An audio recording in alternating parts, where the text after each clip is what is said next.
Hello everyone. I am so honored to open the second session of today's conference, which is relevant to all of us. And we will deal today with the topic of the COVID-19 crisis and the digital response. At the beginning of the pandemic, life had completely changed in all aspects. As scholars, teachers, and researchers, we had to reinvent ways of communicating with each other, carry on our teachings, and conduct conferences. It seems like the academic world has found a fast response to social distance. Here we are, dozens of people from all over the world, connecting with each other, sharing the fruits of our research, exchanging ideas from the comfort of our homes. As scholars of the Holocaust, it is almost impossible to follow and to participate in the numerous fascinating conferences that are organized on a weekly basis all over. To give a personal example, Ronnie and I am part of the team of the Holocaust Studies program at Western Galilee College, a peripheral college that initiated right at the beginning of the pandemic a series of online lectures of leading historians of the Holocaust, which attracted hundreds of scholars and the general public. On this panel, we will hear 4 presentations dealing with this topic. So our first presenter today is Liat Steir-Livny. Liat is an associate professor in the Department of Cultural Studies, Creation and Production at Sapir College. She is a tutor and course coordinator for the Cultural Studies MA program and the Department of Literature, Language, and the Arts at the Open University of Israel. Her research focuses on the changing commemoration of the Holocaust in Israel from the 1940s until today. She has authored numerous articles and 5 books. In 2019, she won the Young Scholar Award given jointly by the Association for Israel Studies and the Israel Institute. And Liat is going to speak with us about COVID-19 and Holocaust representations in Israeli media and social media. Liat, you have 15 minutes. Thank you very much, Daniela. Just a minute. Okay, so as Daniela said, I'm going to talk about media and social media and the combination between them when we come to talk about Holocaust representations and COVID-19. And as we all know, COVID-19 hit the Western world in 2020 and continues to affect it ever since. But research regarding its effects on Holocaust commemoration is only beginning. And today I would like to talk about the way it influenced Israeli public. I'm going to focus on Jews in Israel and the way they responded to the Holocaust and the way they used the Holocaust. The Holocaust became a frame of reference for the interpretation of COVID-19 pandemic. And in my opinion, you can divide it into the first half of the year, 2020, in which Jews were panicked and there were tons of comparisons between COVID-19 and the Holocaust, and the second half of the year in which Jews in Israel understood that COVID-19 is a horrible thing, but it's not a Holocaust. But then they changed the Holocaust associations and used it to deal with COVID-19 restrictions. So I would like to begin by stating the obvious. This is just the context that the Holocaust was and remains a central trauma in Israel's national consciousness. We are all aware, or the people here are aware, that the memory of the trauma has not faded away over the years.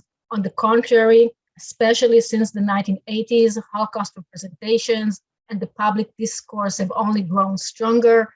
in the last 2 decades, digital media entered the arena as well, and we can find numerous representations of Holocaust on social media. And what's very important is that in such a post-traumatic society which acts out the Holocaust post-memory is not only limited to topics related specifically with the Holocaust or Holocaust memory, but we Jewish Israelis many times use Holocaust associations to deal with completely different topics, be it ethnical, economic, political, and so on.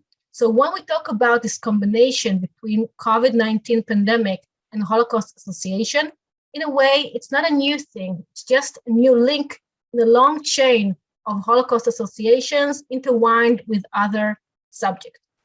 So as we remember, the first lockdown in Israel was at the beginning of the middle of March 2020. Israel went through 3 lockdowns.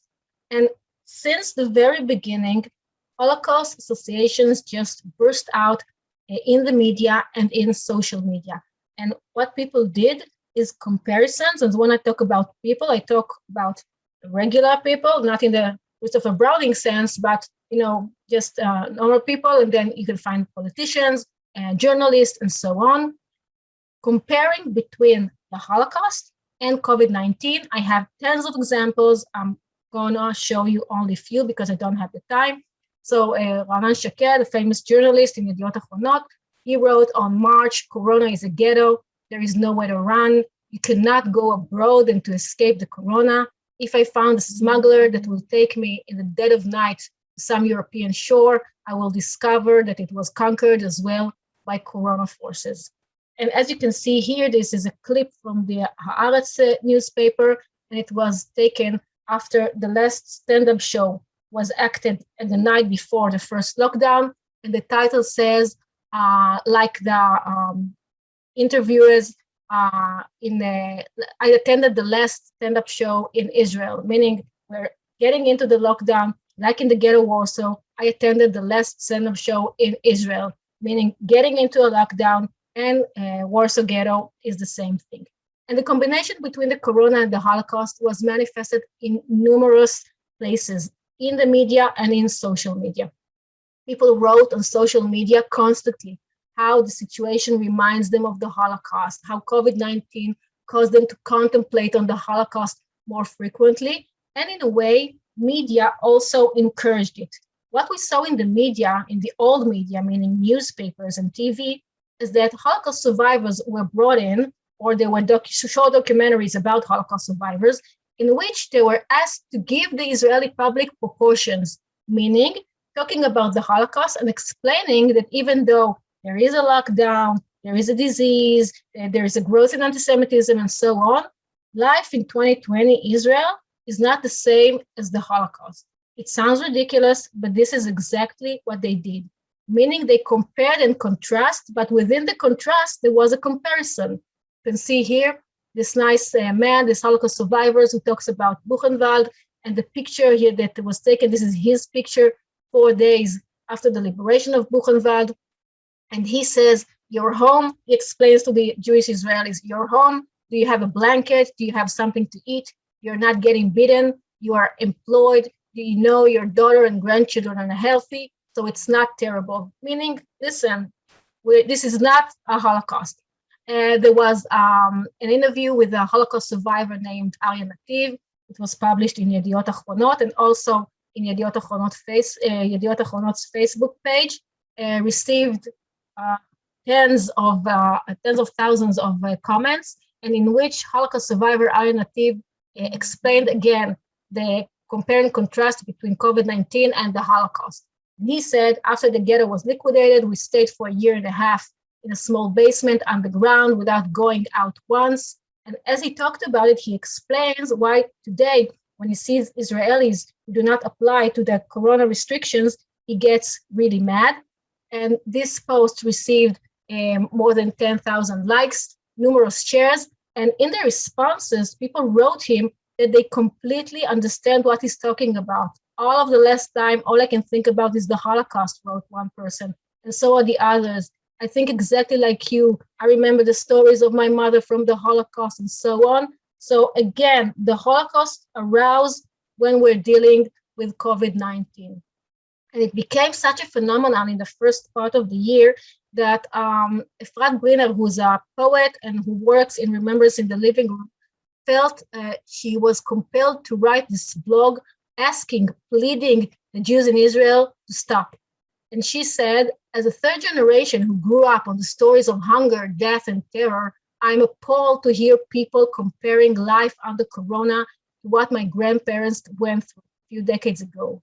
When our refrigerators are full, and when the forced isolation is for the purpose of protecting us, and so on, how could we? She pleaded the public to stop. Now, I remember the audience that in Israel, Holocaust Remembrance Day takes place on the 27th of Nisan, the Hebrew date. This is around April, May, and one of the most prominent ceremonies is in Yad Vashem in the evening, and it's customary that the prime minister on that day gives a speech, and on that day, Benjamin Netanyahu, the prime minister, gave a speech in which he did exactly the same thing, meaning this compare and contrast in which Holocaust associations burst out of this talk, which refers to the Holocaust, COVID-19, and blends it all together, saying we are dealing with a dangerous pandemic. In the ghettos and camps, epidemics have raged. The concentration of tens of thousands of Jews in a limited area caused countless victims. And today, we have a national home, a strong state. At the same time, Israel must always be responsible for its own destiny, to defend ourselves. And the punchline, unlike in the Holocaust, in the Corona pandemic, we recognize the danger in time. So this is a blend of the Zionist lesson of the Holocaust, which is to be found in Israel from the 1940s, and this compare and contrast between Holocaust and COVID-19. Now, in the second half of the year, this comparison had declined. Again, Jews, I won't say got accustomed, but they understood that the COVID-19 is horrible, but it's not a Holocaust. But Holocaust associations, of course, did not disappear. They only changed. And what happened in the second half of the year is that people, again, from different factions of society, used Holocaust associations to deal with Corona or COVID-19 restrictions and to protest against them.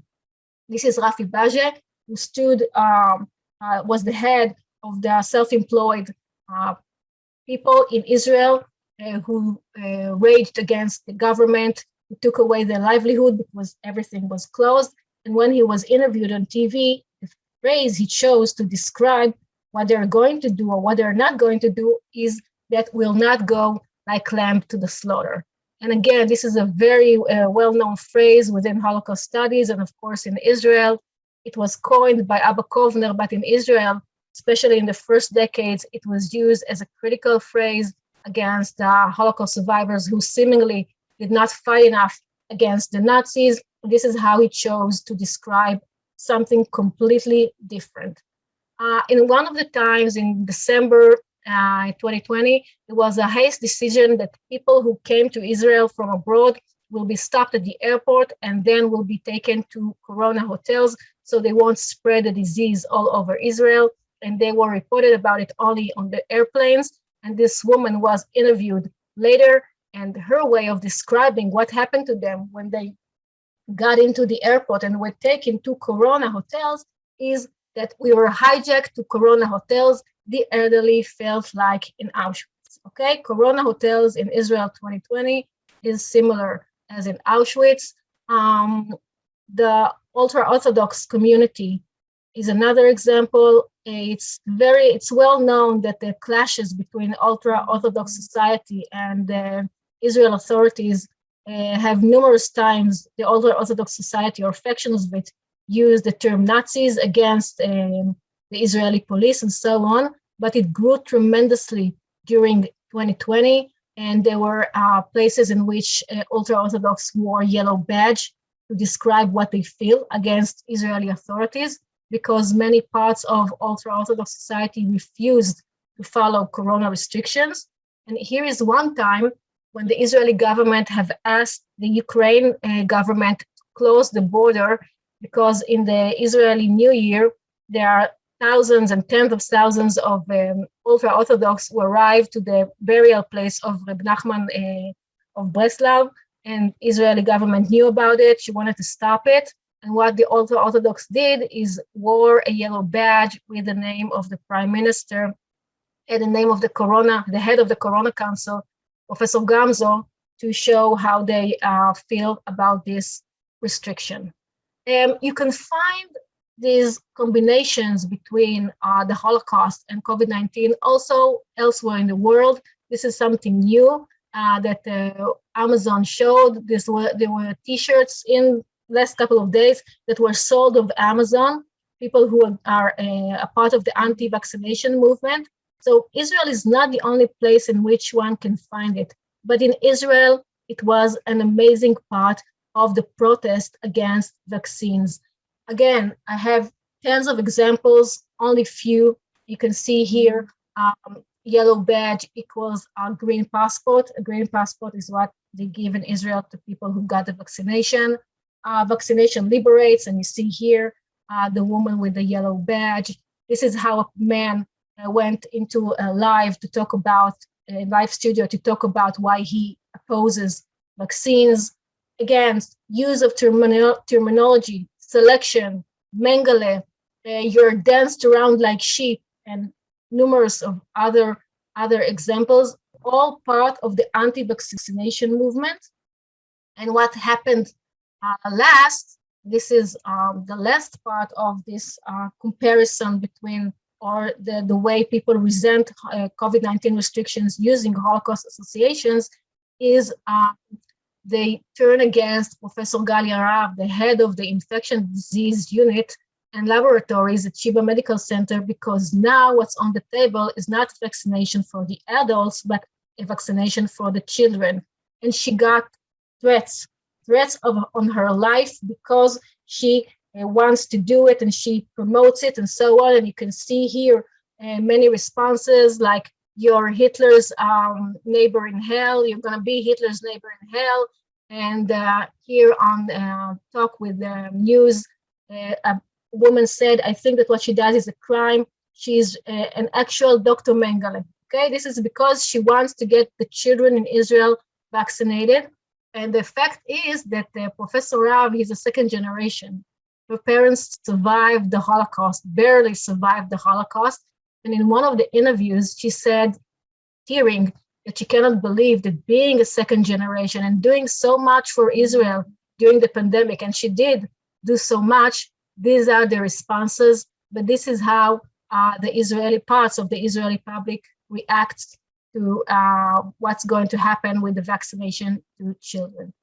So we can see how things have changed from the first half of the year to the second half of the year, but the thing that hasn't changed is that in a post-traumatic society, which acts out the Holocaust in 2020 became a frame of reference to deal with COVID-19 pandemic, which shows how deeply we are intertwined with Holocaust memory and how working through the memory is so far, far away from us. Thank you very much. Thank you so much for this fascinating presentation. I'm waiting for the discussion already. And next we have two presenters. We have Aya Yadlin-Segal and Avi Marciano. Aya is a senior lecturer in the Department of Politics and Communication at Hadassah Academic College. Her research critically explores the role online media platforms play in processes of identity, construction, and cultural negotiations in global context. And Avi Marciano is a lecturer at the Department of Communication at Ben-Gurion University of the Negev. His research focuses on social, political, and ethical aspects of surveillance, with particular attention to the use of biometrics in Israel. Is Avi here? Thank you, Daniela. No, he's not here today. I'll be representing both of us. So if he asks any of you, tell him I represented us nicely or something like that. Okay, thank you, Daniela, again, and for the introduction, and thank you everyone for having us in this important and interesting panel. As I said, unfortunately, Avi will not be able to join us. So today I'll be going to present alone some findings from our study on COVID-19 mobile phone surveillance, specifically in the context of Holocaust remembrance in Israel. Liat talked about the larger context, and I'll narrow it down to the exploration of Holocaust references under a specific context of current digital phenomenon, and how journalists actually understood surveillance and documentation systems in this context specifically. Today's presentation is a part of a larger research project Avi and I work on that revolves around COVID-19 in Israel and mobile phone surveillance in early stages of the pandemic outbreak. In short, and to justify the research on a local level, Israel's security agency, ISA or Shin Bet, one of Israel's internal security branches, was authorized to track the geolocation of citizens' cellular phones to track the spread of COVID. This was an exceptional step because Israel was the only country in the world to use its internal security agency, traditionally responsible for combating terrorism and espionage, for example, to resolve a civil medical crisis. Israel is also a developing surveillance society whose surveillance policy received little scholarly attention so far, particularly in the context of controlling Palestinian populations and in the occupied territories. And the recent establishment of the National Biometric Database, for example. The current study illuminates another layer of Israel's surveillance policy within the broader, within the borders of the state, and surveilling how the state actually surveils its own citizens, which we have very little knowledge of. On a global level, over a decade ago, Young and colleagues argued that not enough is known about the usage of mobile phones in disease surveillance, and not enough has changed since then, actually. Where some research is being done in the, on the use of mobile phones in disease surveillance in the field of medicine, but not in the social sciences and not in the humanities. And finally, scholarly literature on media coverage of surveillance commonly focuses on security contexts, where only very superficial and mostly positive coverage was produced. And the current case of COVID allows us to reflect on policies and debates in the civil realm and in media studies. With this background in mind, we have studied the coverage of ISA mobile phone surveillance in leading Israeli news websites. We specifically looked at how journalists frame the issue, acknowledging that media content as a whole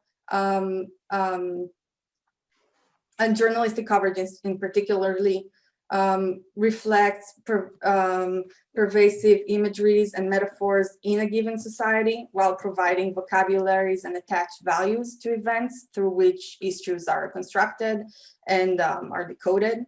Moreover, and specifically in the context of global health crisis, the role of the news media in communicating to the public is particularly important because much of the crisis management relies on advancing public understanding and cooperation, in which the media as a public space plays a very significant role.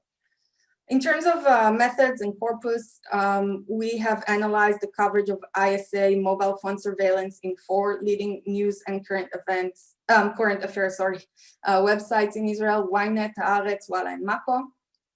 These both represent the most widely circulated websites according to several rankings, and also give us a nice broad cross-section representation of the media field in Israel. We specifically analyzed the online versions, given that since 2018 they hold higher consumption rates than offline versions, and also given the topic of COVID-19, where online reporting was updated much more frequently than the printed versions of the newspapers, with not only digital first versions, but digital only content as well.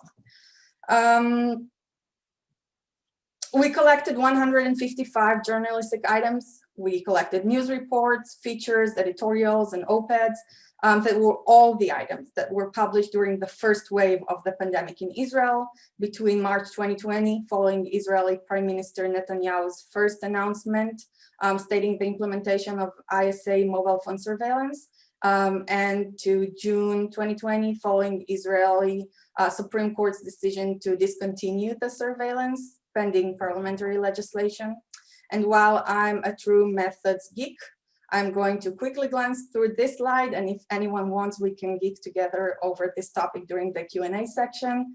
All items were analyzed thematically using an open coding scheme, applying Brown and Clark's reflexive thematic analysis as an inductive dominant coding process.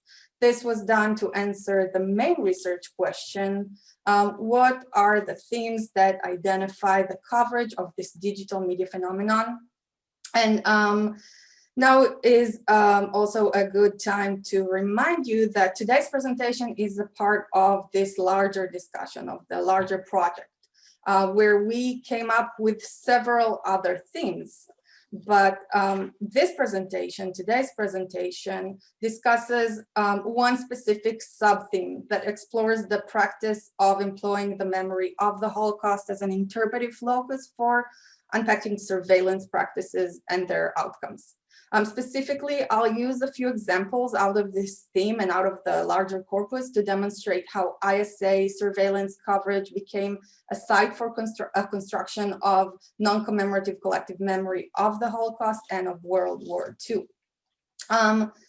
This was done through the use of specific imageries, vocabulary, and metaphors. In short, remembering the past can be performed through intentional practices by means of remembrance days and commemoration monuments, for example, or through unintentional practices, also conceptualized by Shodson as non-commemorative collective memory. Non-commemorative collective memory is a process in which non-intentional commemorative activities lead to the rereading and negotiation of the past through current events and lenses. It is a process of remembrance without self-consciousness, in a way, or incorporation of the past into the present, in ways that do not aim at commemoration, but actually bear important social and political meanings and render the past fluid, constructed interpretive framework rather than a sealed, fixed moment in time. In our study, it looked a little bit like this. Much of the coverage used the term the Big Brother, which at first look is not exactly a reference to the Holocaust, but is indicative of the general framework within which journalists reported on the issues of surveillance of this digital technology used for the documentation and surveilling citizens. This imagery challenges the morals of the surveillance system by highlighting the similarity and continuity between documentation and control systems in Israel and in Germany. The Big Brother, a term coined by George Orwell to denote German and Soviet totalitarian and invasive ruling style, was a lens through which journalists read the events. Adler and Pedersen actually tell us that this image of Germany through the concept of the Big Brother has been woven into Western thought, and specifically the American one, through post-World War II popular culture. More than the acts of Nazi Germany themselves, this imagery of the Big Brother remains a powerful representation that is more commonly thought of and evoked than the events themselves. In a very similar manner, journalists refer to bureaucrats or civil servants, administrators, and their role as technocrats of the surveillance system that hold greater power without the public's support. In a way, this image of administrators, which I didn't actually find much writing about in the context of media studies and film studies. So if you are familiar with anything in this context, please do let me know. Anyway, so this image became a heuristic for thinking about random power over the lives of the surveilled and persecuted citizens with the appeal of effectiveness. Some examples of this usage, the usage of this image look like this. Even if you trust the ISA, which has a reputation for keeping secrecy and information, do you trust the Ministry of Health and its administrators? So how can one defend ourselves against the surveillance or sweeping invasion of privacy? How can we avoid the situation where an administrator in the Ministry of Health can know our location, can know what we are doing with our phones? It is important to reiterate that these kinds of quotations are presented in the context of seeing Israel sliding on a slippery slope towards becoming a dictatorship run by bureaucrats. This critical voice is interesting and takes part in a discussion on technology.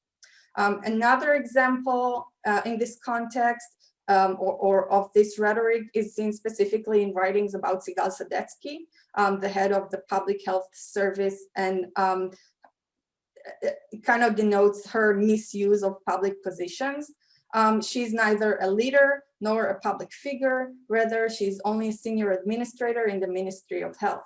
But when a country goes through accelerated processes of weakening democracy, slipping into a state of dictatorship, and trampling the rule of law, a senior administrator like Sadetsky is exactly what a prime minister like Netanyahu needs. She serves him well. She and her very dangerous ideas. Here the coverage goes as far as telling us that she is an architect of the totalitarian regime, which I don't know, also makes me wonder whether or not this specific journalist saw one too many episodes of The Handmaid's Tale. But together, the use of the term the Big Brother and the references to administrators juxtapose Israel's COVID surveillance with the imagined Nazi method for tracking and documenting Jews in the Holocaust as part of the overall totalitarian regime controlling thoughts and movement through mobile phone, a digital medium. Israel's surveillance system during COVID is constructed as a small step towards totalitarianism, similar to that enacted in Nazi Germany, or at least the one inscribed in Western popular depictions. A different type of references to the Holocaust, perhaps a more overt ones, I've seen, for example, here through an interview with Edward Snowden, which, as we know, is considered an expert on state surveillance through digital communication technologies. Snowden suggested, I truly find it hard to understand how this thing you have, which is ISA tracking, didn't incite a major public outcry. We need to remember that a large portion of your population is there, in Israel that is, as a result of a horrible tragedy and intentional horror created by abusing of the documentation system produced by the Nazis in Germany. He adds, using mass surveillance over the entire population, the ability to use the gathered database with a swipe of a button without the supervision of the parliament or courts of law should be extremely worrisome. And if it does not frighten people, I didn't think there is anything I could have said that will convince them, because surely Israelis are much more familiar than I am with the historical danger of these kinds of acts. It is already clear that the systems designed to cope with disease are too slow and too flawed. This is why governments prefer using these kinds of technological surveillance tools, excusing them as effective. But the excuse of effectiveness stood at the heart of the most horrible governments in the last century, which again brings us back to the image of the effective bureaucracy system or public administrator supported by digital technological documentation system. And more is also said in this context about the image of these historical moments, events, and regimes in other outlets. We are familiar with demented outcomes in demented regimes, and like in history books, most of the horrified, mentally deranged, and shaken public is not at all troubled with this attack on most fundamental values of democracy, but history proved that providing governments with virtually unrestricted tools sponsored by panic will only lead to more and more of such measures that themselves will also be enacted at 1 a.m. without alternate routes in the dark. So history is paved with examples in which emergency regulations become a costume, which are several more examples that continue this or these vague references to historic events, regimes, etc., which in the Israeli political and cultural discourse more than often mean Nazi Germany. We saw it in journalism, we see it in popular culture, in cinema, etc.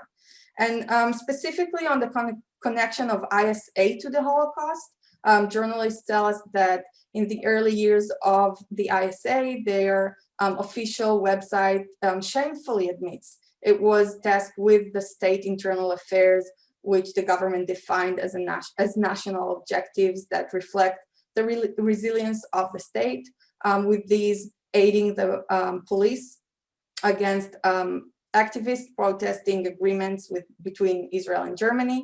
But in this context, ISA is not framed as a defender of citizens, but rather as a governmental tool against citizens, where Germany still remains a point of reference. For example, in the next quotation, you wouldn't believe how quickly the ISA can turn into Stasi, as quickly as a democracy turns into a dictatorship. Shame on you, people tell me. The Stasi, you compare our fine young men to the Stasi? Well, I hope they are not. The ISA is not yet the Stasi, but it might become. Give them emergency defense regulation, remove supervision, give them orders, and they will comply. So based on our analysis, we suggest looking at ISA coverage as a site for constructing non-commemorative collective memory of the Holocaust and World War II.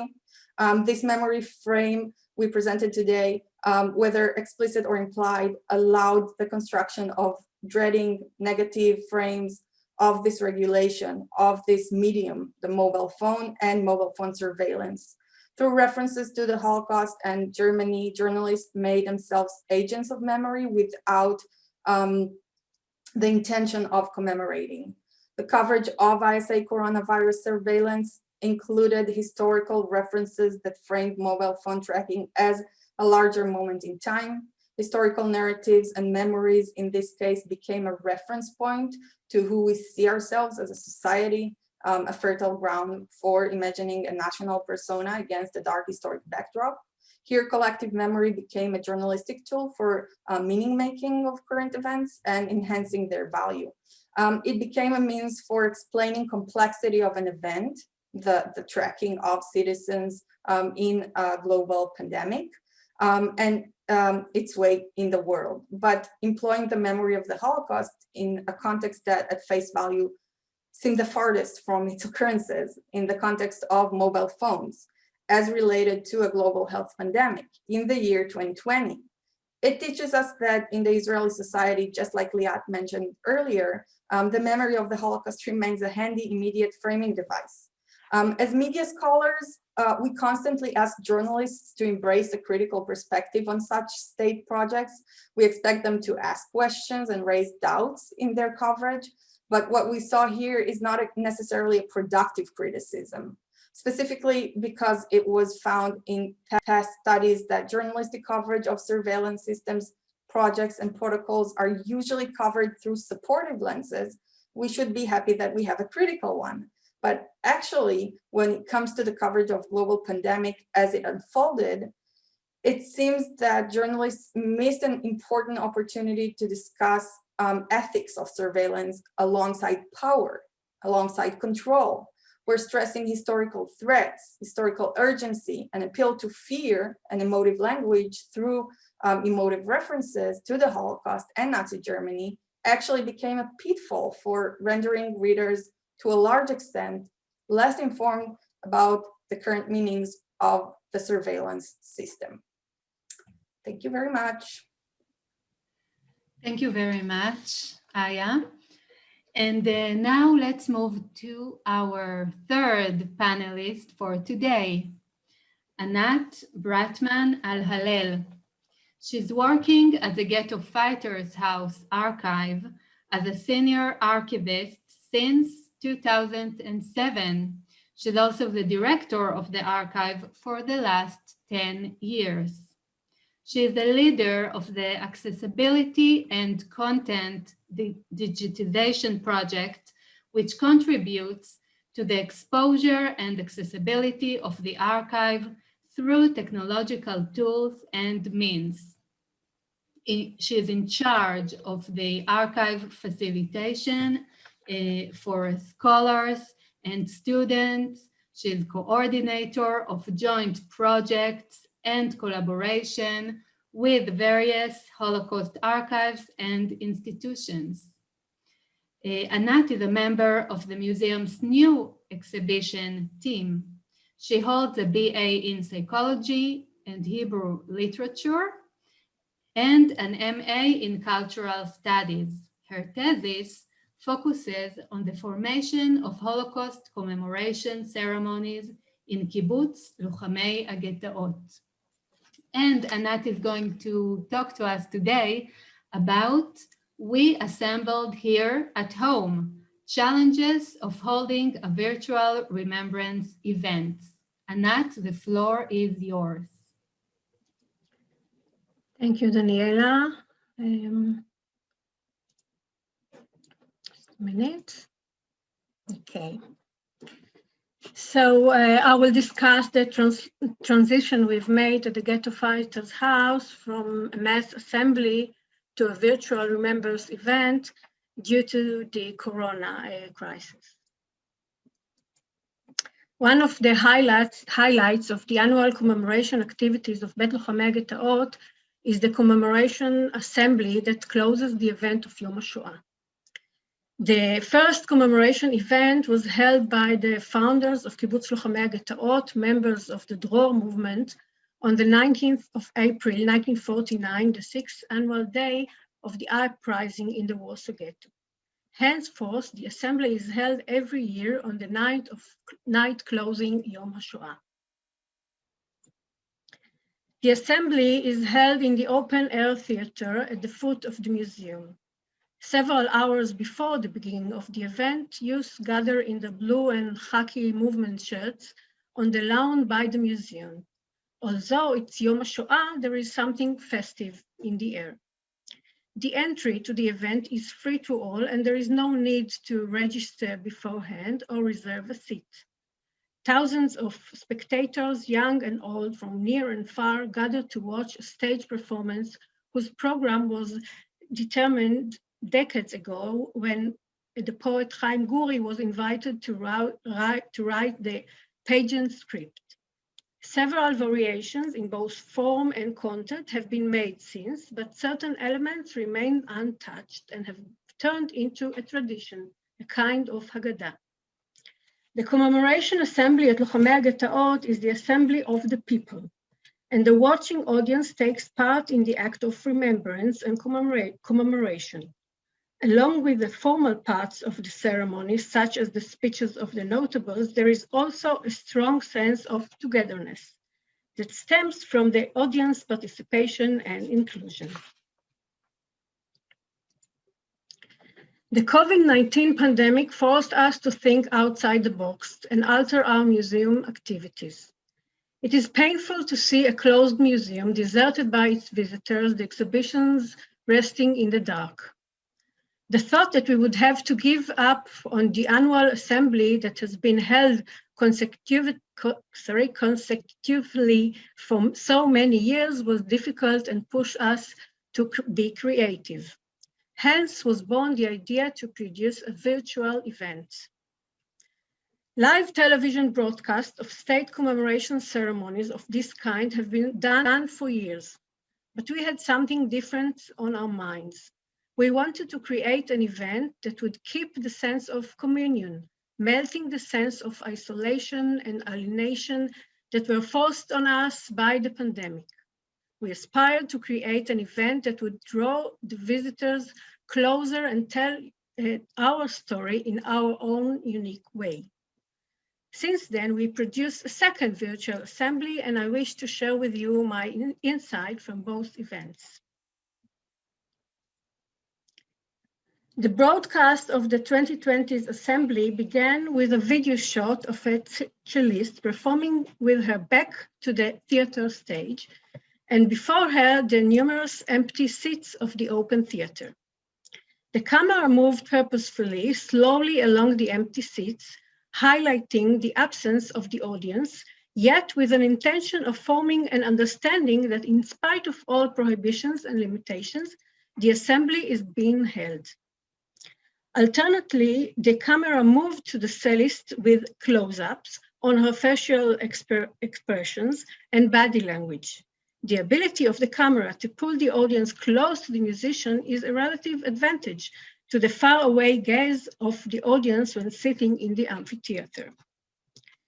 It is important to emphasize that the assembly was broadcasted on prime time in channel Kan 11 and on social media, as well as included 1,000 viewers from home who registered before and watched the broadcast on Zoom. Every now and then, the Zoom gallery display broadcasted to create a sense of participation and involvement on the part of the viewers. This slide was photographed during our last assembly, in which adhering to the large gatherings rules permitted a gathering of 500 people. The audience sat in the auditorium and watched a live broadcast from the exhibition halls inside the museum. Notice the proximity that is formed between the audience and the artist. These images were broadcasted live to the audience at home. Perhaps by these means, the audience at home did not feel alone. Instead, they had a sense of companionship and an experience of being alone together. To enhance further involvement, the followers on the museum Facebook page were invited a few days before the event to write their impressions from past assemblies at Bet Ghetto. The short sentences that they wrote were projected throughout the broadcast as banners on the bottom of the screen. In this way, a continuum was formed between the activity in the museum social media and the assembly live events, allowing active involvement of the viewers. Out of concern to their health, the Holocaust survivors were not invited to the traditional lighting of the commemoration beacons. Instead, members of Kibbutz Lochamei HaGhettoot, second and third generation, lighted the beacons, as well as residents of the area, such as an Arab nurse from the Galilee hospital working at the Corona department who had recovered from the disease. The physical presence of the Holocaust survivors was replaced by past video recording of the survivors' testimonies. Despite the constraints, we kept the three main sections of the pageants: the instructions, the uprising, and the revival, as well as other traditional elements of the ceremony. It is possible to say that there was a tension between the traditional contents of the assembly and the need to adjust to the current dramatic event of the Corona crisis. This tension prevails every year by the fact that the ceremony as an agent of memory is impacted by the events that the Israeli society and its politics are going through.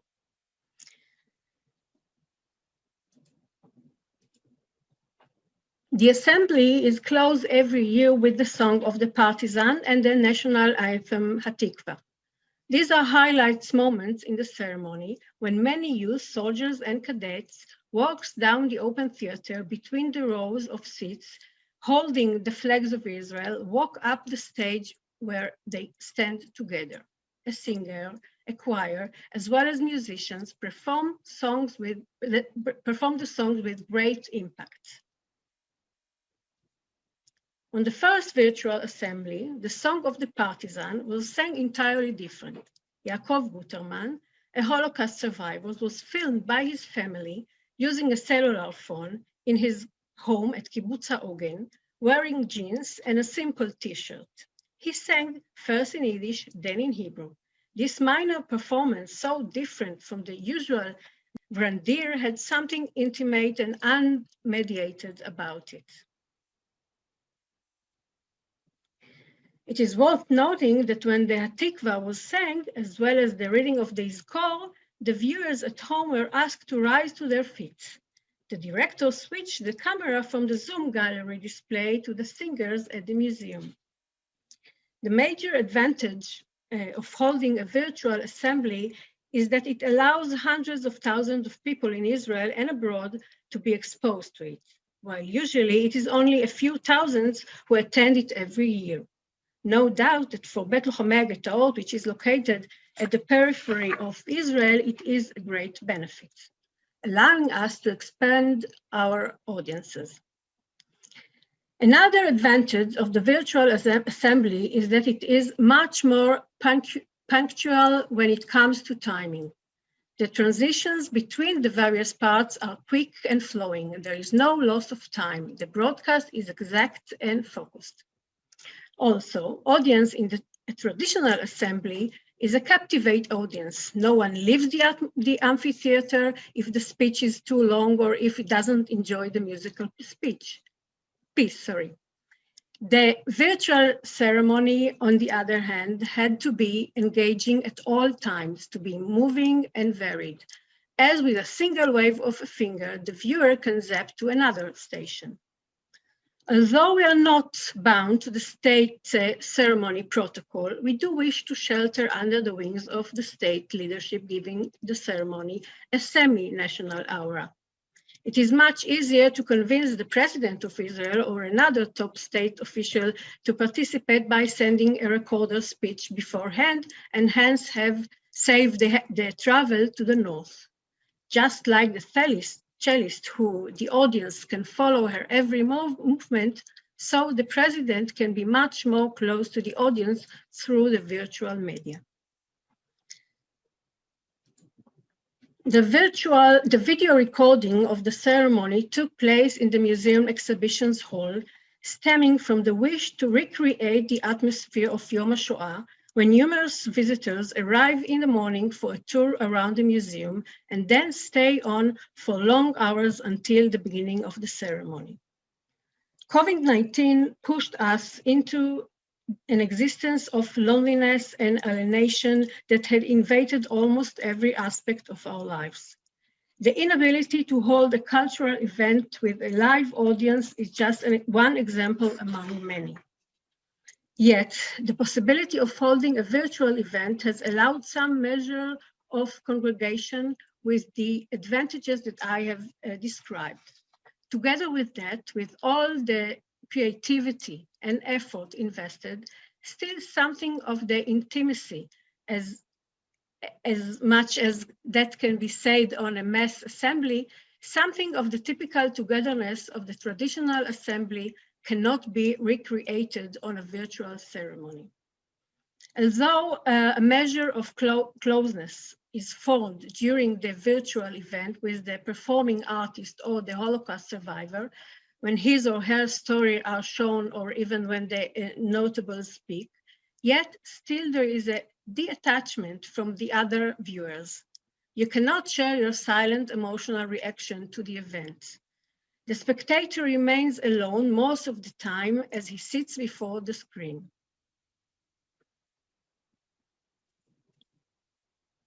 Our choice to use a digital media and the change in how the event is congregated have created changes that might stay with us also in the future. Hybridity and flexibility have become keywords in our post-corona lives. Soon we shall be planning our next assembly, and I vision an assembly that combines both modes, perhaps broadcasting from two locations, combining live audience at the open theater and the spectators at home in a way that would enhance a sense of participation in the event and in the act of commemoration. Thank you. Thank you very much, Anat. You gave us a lot of material to think about. And thank you for showing also Yaakov Guterman, who is a dear friend and who was a child during the Holocaust and a famous painter. And now our last presentation for today. It was actually prepared by 3 people. And Mduduzi Ntuli will present.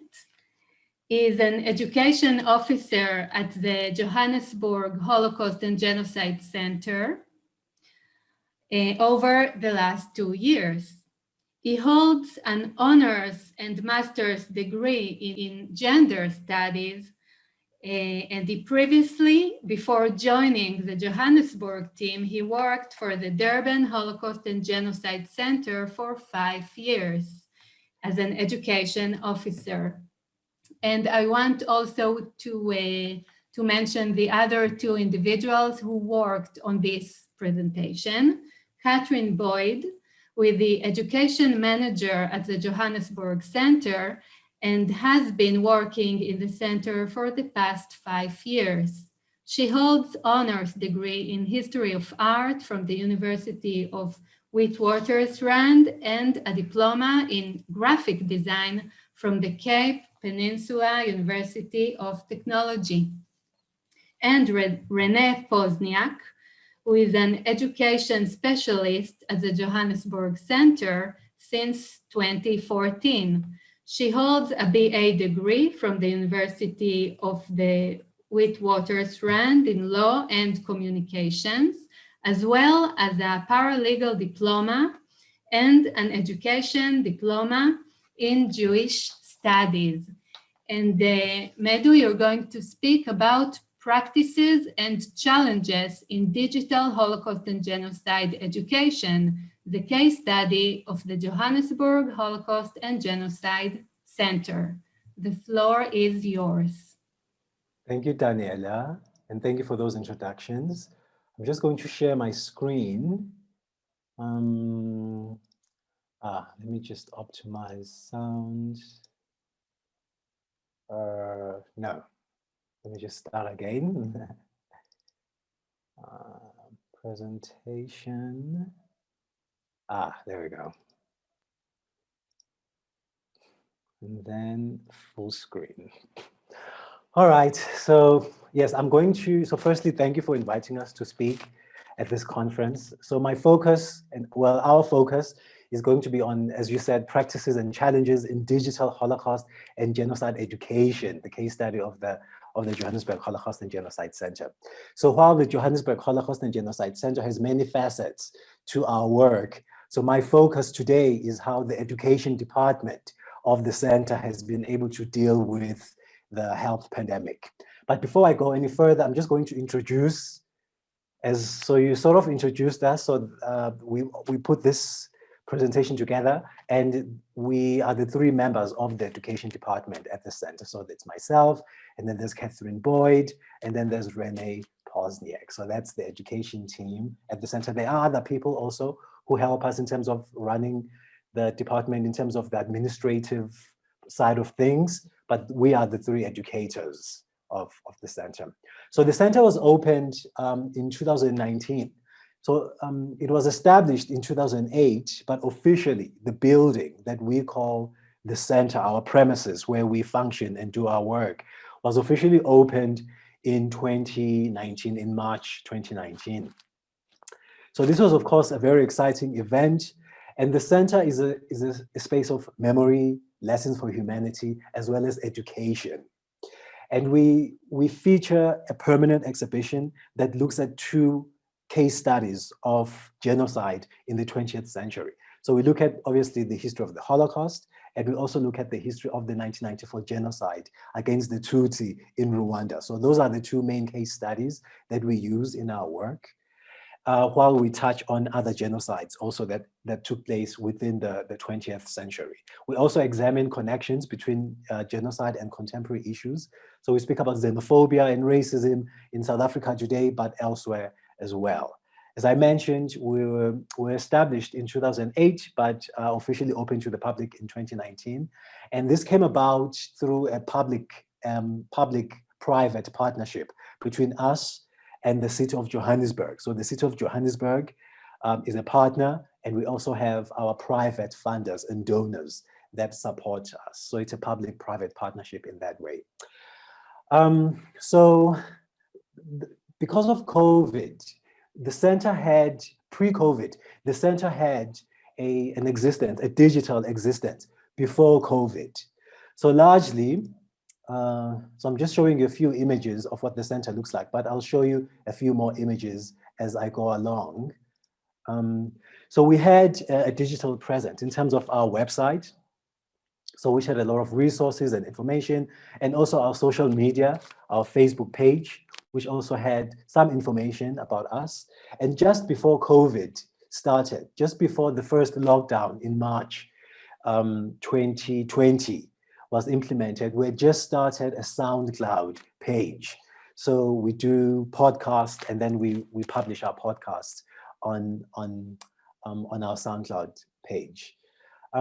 So before COVID, it was very interesting because when we opened in March 2019, it was incredible. It was really an amazing event.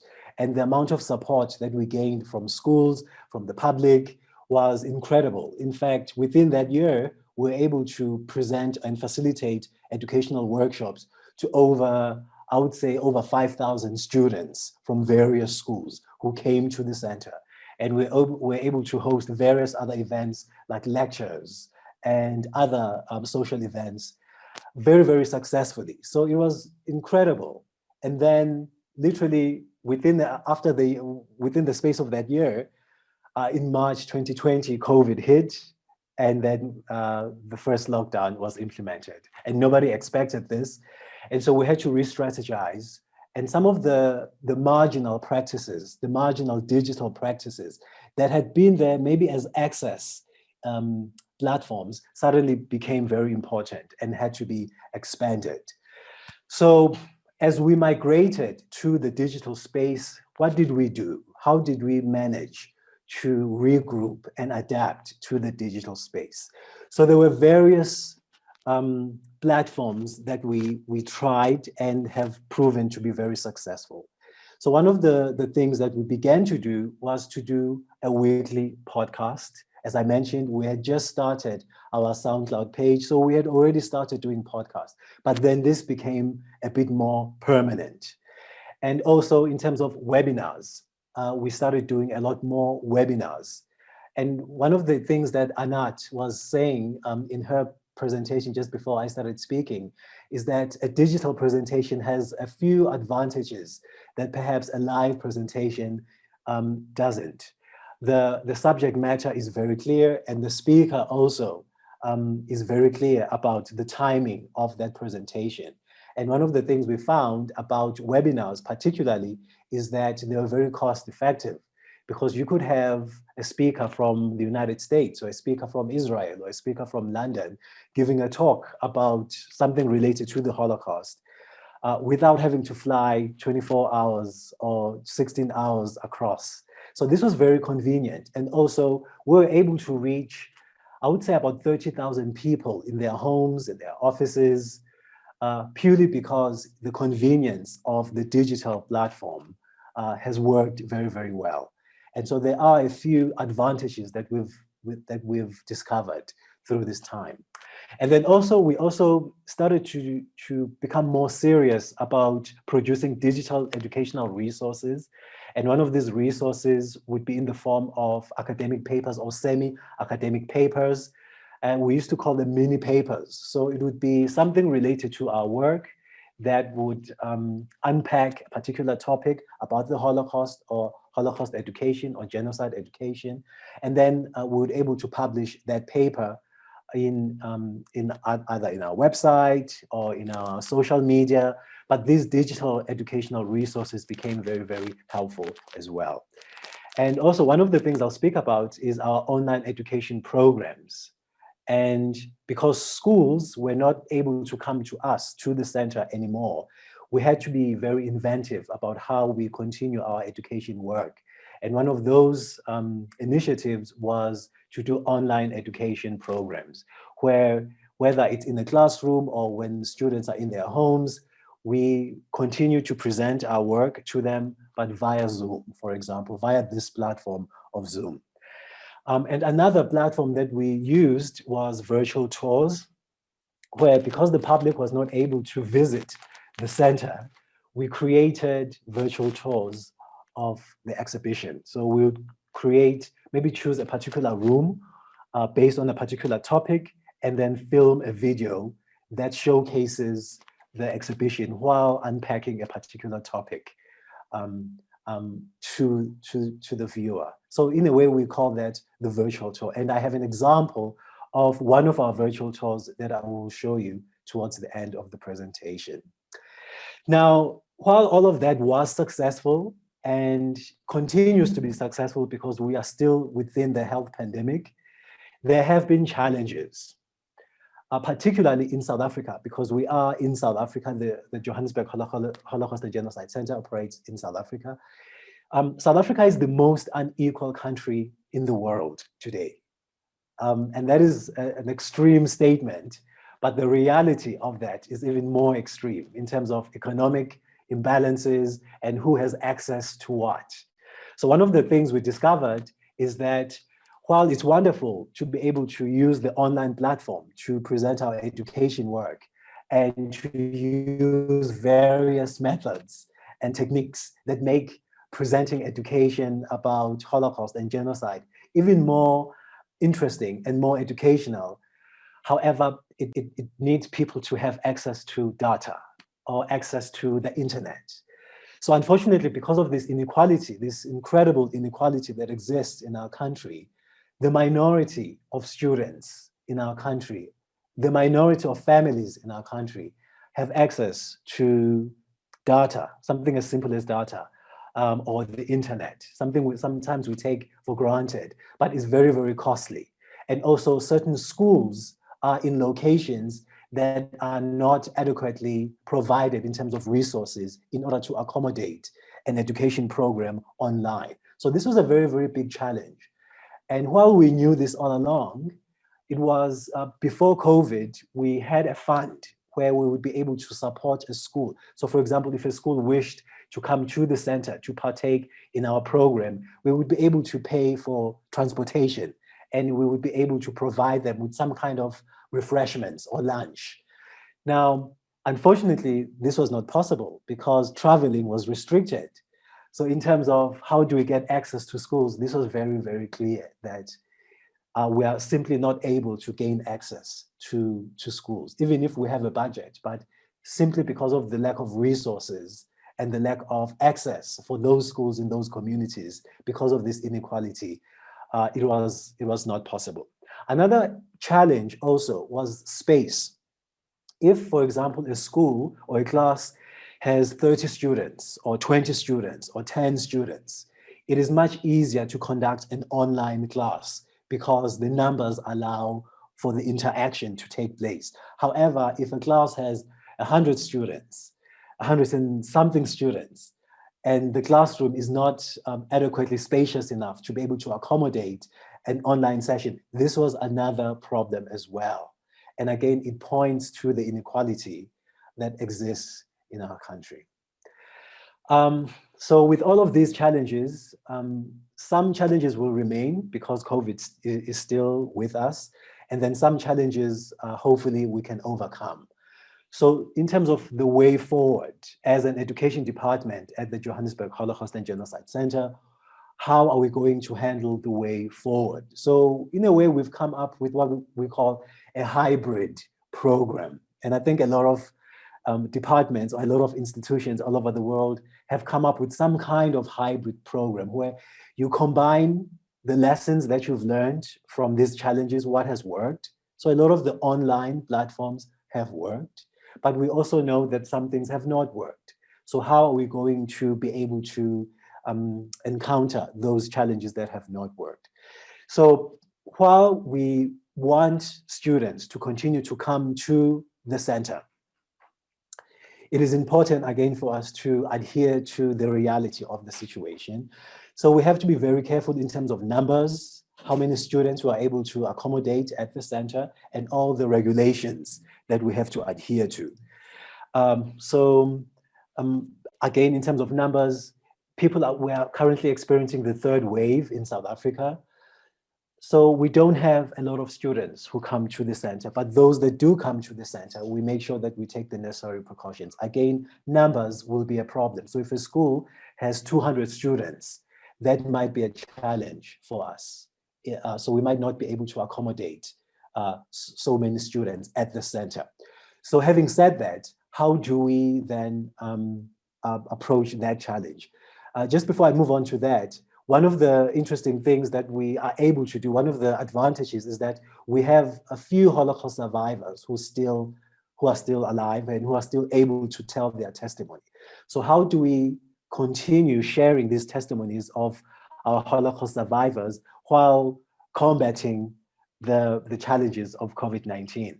So again, this hybrid program where we use the digital platform and as well as the online or the at the center visitation. So to try and combine the two in some kind of way. So for example, this is Irene Klaas, one of our Holocaust survivors who lives here in Johannesburg, and she's giving her testimony via Zoom to a group of students who are at the center. So as a combination of these two ways and these two methods. So we've found that this is one of the solutions that we can use as a way forward. Another way forward as well is to go to the schools, to travel to the schools. This also works because it works, but it also has some challenges because the center, the exhibition is at the center. So there's a challenge there that we cannot take our exhibition to the school. So how do we combat that? But the positives is that we are able to continue our work. So we have to be very creative in terms of how we structure our presentation so that it still makes sense and it's still powerful, and it still accommodates the students and the needs of the school according to the COVID regulations. I'm just going to show you a very, very short clip of an example of a virtual tour, but also a combination of the hybrid program. So let me just play a clip. Welcome to the Johannesburg Holocaust and Genocide Centre, a place of memory, education, dialogue, and lessons for humanity. The permanent exhibition of the Johannesburg Holocaust and Genocide Centre was officially opened in March 2019. It explores genocide in the 20th century, and it uses the histories of the Holocaust and the 1994 genocide against the Tutsi in Rwanda as the main case studies. The exhibition also makes connections to colonialism and South African history, as well as challenges of today, such as racism and xenophobia in South Africa. The Centre's education programs are run by our passionate and knowledgeable facilitators and educators. They can either be delivered online or in-center or in your own school. And all our programs supplement and support the CAPS Social Sciences and History curriculum for grade 9 and grade 11 syllabus, and is applicable to all grades from grade 7 and above. We invite you and your learners to visit the center for a 3 to 4 hour education workshop, which includes a discussion on identity and othering, a tour of our permanent exhibition and the building, all the while making connections to today. We are also happy to come to your school for a similar program using our pop-up exhibition, multimedia, and interactive activities for a 1 to 2 hour program tailor-made to your needs and the needs of your students. Finally, our online teaching and learning will be using online platforms to interact and connect with your students. Our online programs are interactive and engaging, making use of survivor testimonies, historical images, short films, and artifacts. Each program ends with an activity called the Butterfly Project, where we ask students to reflect on the lessons they've learned from the program, write them down on a butterfly, and share a message of courage with others. For more information and resources, please visit our website, which is www.jhbholocaust.co.za, or call our office and speak to Delka on 011-640-3100. Thank you very much and see you soon. All right, so there was just an example of how we found a way to combine, or attempted to combine, the different methods into a hybrid program, and also how we approach schools so that we can let them know that we are available to continue our work while accommodating them in terms of the pandemic that is happening today, this time of our lives. So that is how the Johannesburg Holocaust Genocide Centre has been able to meet these challenges and have our digital migration in order to continue our education work. Thank you. Thank you so much, all of you.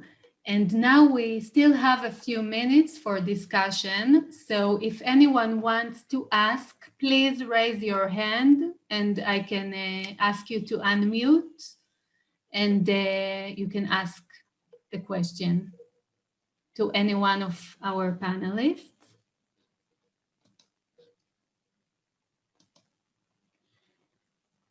And I just wanted to share with you something that came to mind while I was hearing the lectures. Another aspect that I thought about is the initiative that was in Israel, I'm not sure about other places, to interview, video interview elderly about their experience during the pandemic. And it really reminds us the initiative to interview survivors back then, but I mean, it's also something to think about. So does anyone have a question? Daniela, I would just add that they did it with Holocaust survivors. This is what they did on TV. They brought in like 4 to 5 survivors each time, and they talked about their experiences during COVID-19. They talked about what happened to them in the Holocaust and how they deal with COVID-19 in the present. So they didn't do it with the elderly, they did it specifically with survivors in several TV shows.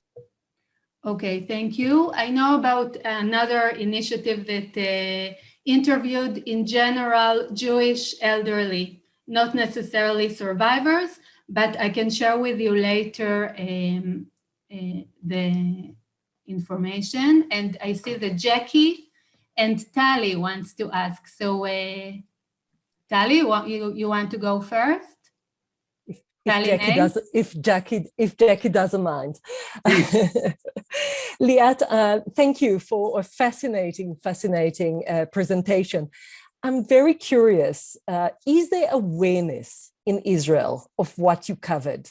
And is there conversation about it and reflection about it now that, the corona is out of the way, more or less? I'm just curious about the conversations within society. Well, in my opinion, not yet. I mean, I saw these examples, tens of examples, but I didn't see any reflection. The only reflection I saw and made me laugh is that after Netanyahu's speech on Holocaust Remembrance Day, there was an article by Rogel Alfer, who writes in Haaretz, he writes TV review, and he wrote, only Benjamin Netanyahu is capable of comparing COVID-19 and the Holocaust. Nobody in Israel is capable of doing it. And I was reading it and thinking to myself, you're completely wrong. People are doing it all the time. I mean, read the Israeli culture, read social media, just look around you. And he was completely wrong. And this was even, the title, only Benjamin Netanyahu is capable. No, he's not the only one. He's maybe the person in the highest position, but for sure he's not the only one. Liat, do you know what's funny? Three of quotations I gave today were Rogel Alpers. Ah, of course. Yeah. Yeah. This is the first place he goes to. Yeah, for sure. Of course. Yeah. No one else, of course. I should have known. Thank you. Jackie, you want to ask? And after Paul. Yeah. Thank you very much for these wonderful talks. It's interesting that most recently the Republican, the representative, the QAnon Green, had said exactly something similar, that for being forced to be inoculated or to wear a mask is like putting on a yellow star, and then got quite a bit of flack from mainly the Democrats, but from a good portion of the American spectrum. So you can see how these tropes travel, and in the quote that you gave, of course, the I, quoting Netanyahu, or the we is of course, and I, as your savior from the COVID. So thank me. So that's also part of that message. But I wanted to address just a question primarily to Anat Bratman. You mentioned, with a little bit of hesitancy, but the term, the intimacy of the live commemoration, and I find it a bit a curious term. It's like, do we become intimate when we have only thousands of people, and when we're alone at home or with a smaller group, we're not intimate?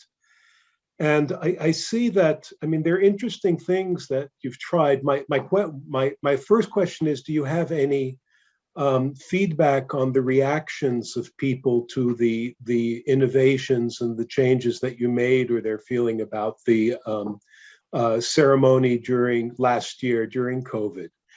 And it struck me of how much there is perhaps normal for most Holocaust institutions, but a kind of conservatism about preserving the commemorative forms. That, okay, everybody stand, if you're at home, stand up together, because now we're going to sing the national anthem, right? And I'm wondering how you see this as meshing or colliding with the move that we see in the last decade or so away from the public square and into Zikaron Basalon, more intimate gatherings in people's living rooms, with less of the simultaneity that characterizes these state-like commemorations. Do you see these changes in social solidarity for commemoration as significant, or do you see a need to preserve as much as possible the traditional forms? Okay. So I'll try to answer all your questions. First of all, we're doing Zikaron Basalon, or something like Zikaron Basalon as well, also during the Corona crisis, in small groups on Zoom. So we are aware to the needs of small gathering like Zikaron Basalon, and we are doing that as well. There is something in the traditional assembly at Lochamei Getaot, which really became, as I said, a kind of Haggadah, a kind of tradition, something that people in the area look forward. And sitting together, and the sense of togetherness, and singing together, standing together, it's something that we feel the public, again, in the north of Israel, in the periphery of Israel, still need. Personally, I'm not a person of assemblies, but I understand the need. And there's always the tension between the traditional parts and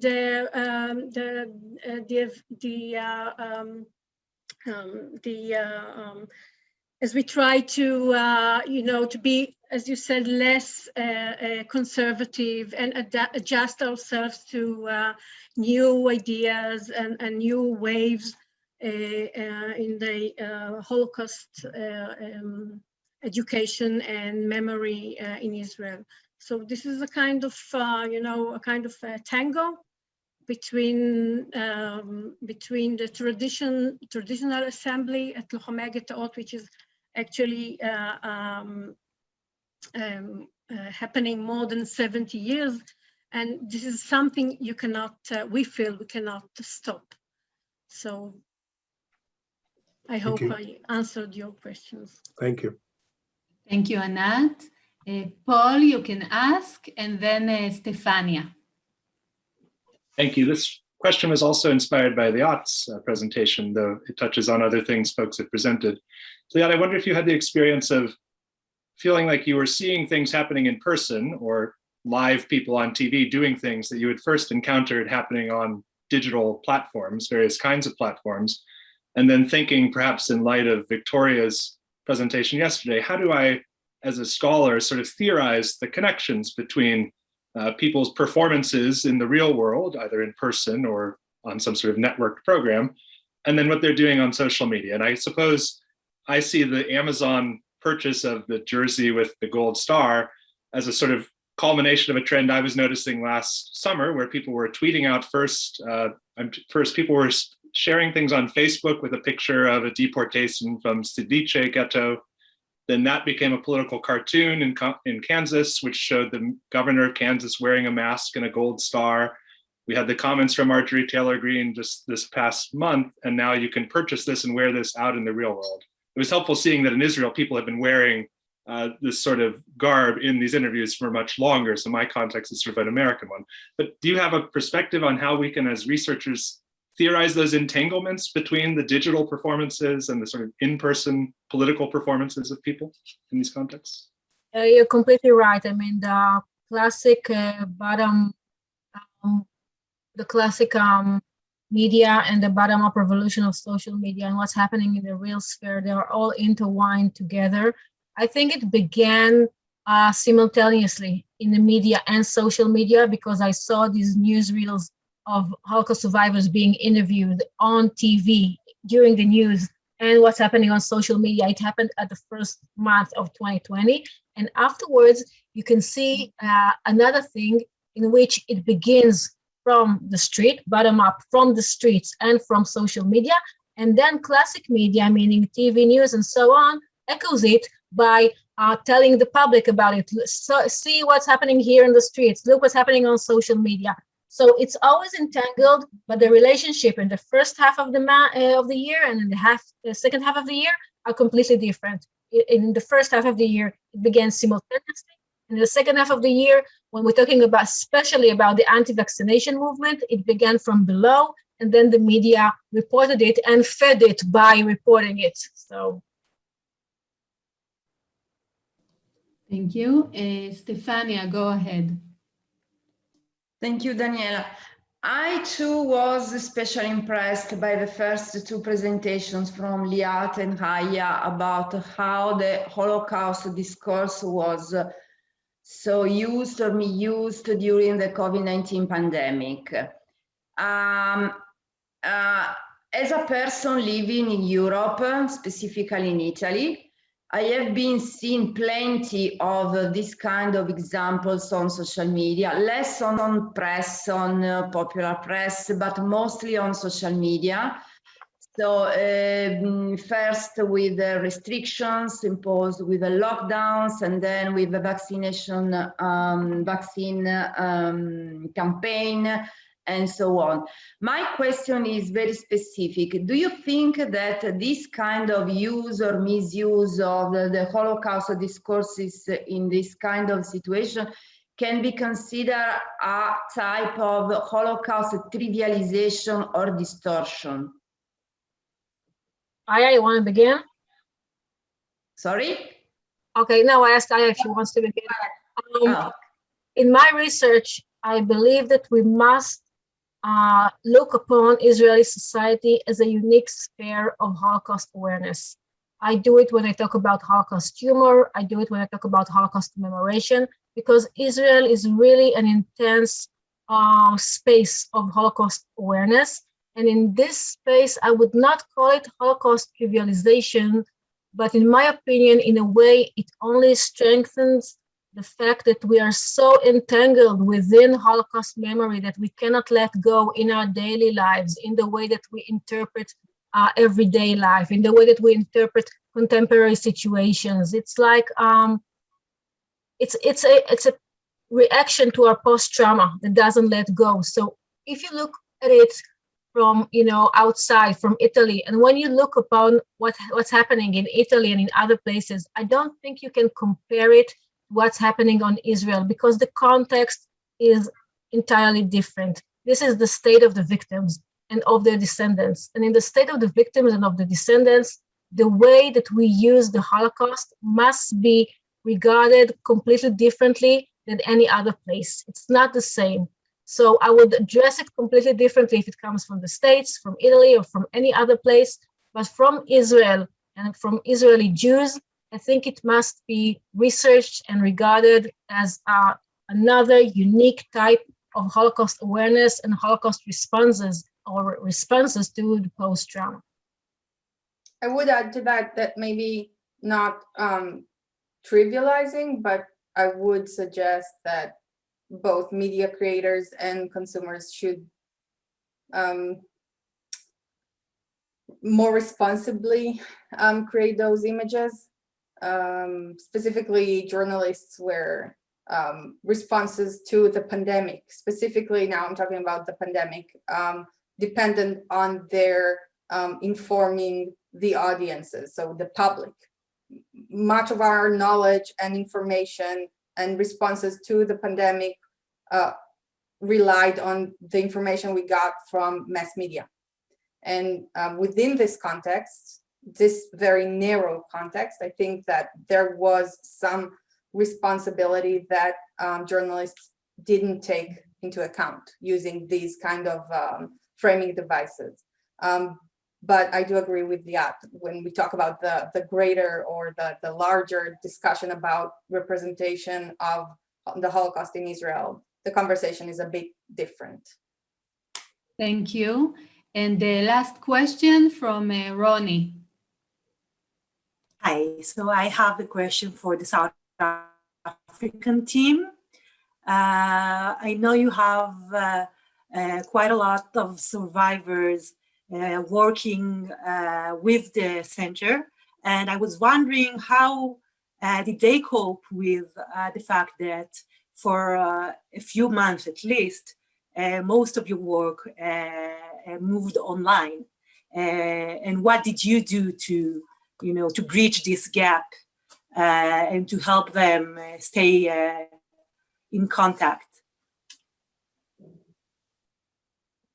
All right, thank you, Ronnie. I'll start, and then I'll ask another member of the team, maybe Rene, Ntuli, or Kat, to add.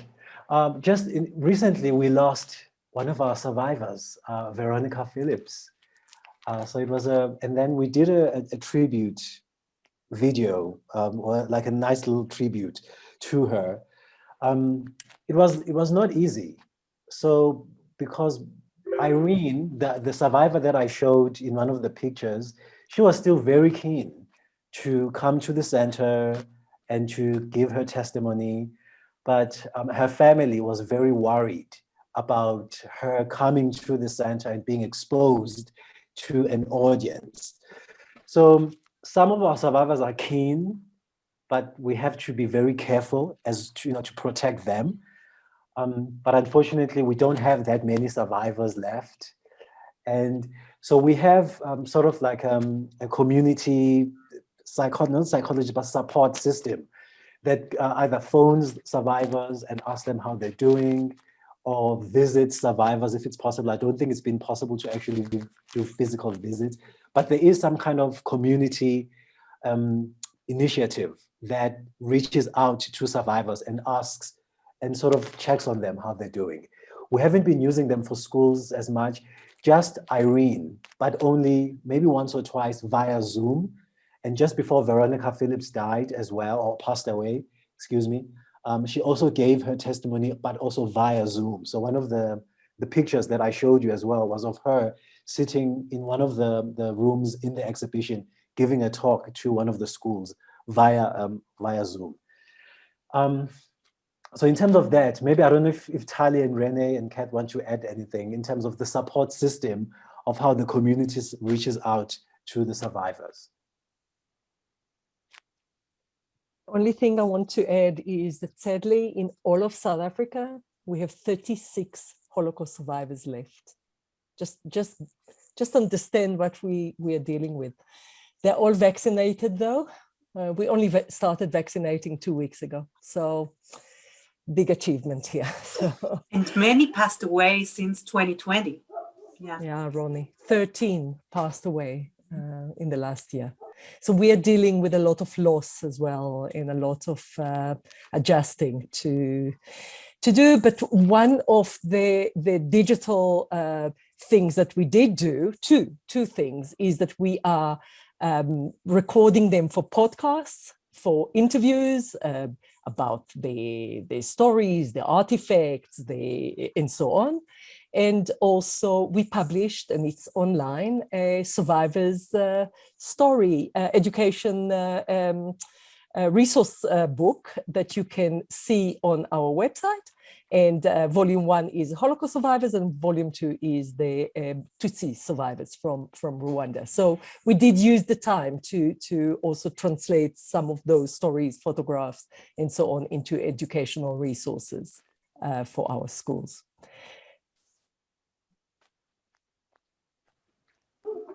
Thank you, Tali. I would like to thank Daniela and all of our great speakers for this fascinating panel.